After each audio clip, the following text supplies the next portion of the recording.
at the gravesite of Henry Dewey, died in 1884 as a result of a train apparently either being hit or, well, otherwise dragged.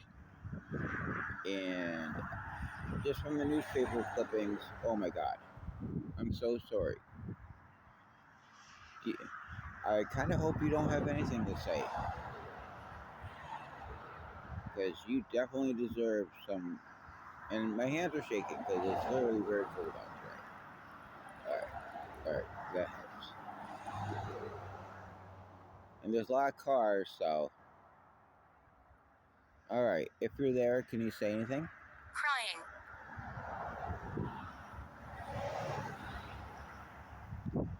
Crying, okay. That could be people crying at your funeral. That's a good thing. I guess they missed you, and I'm sorry about what happened, okay?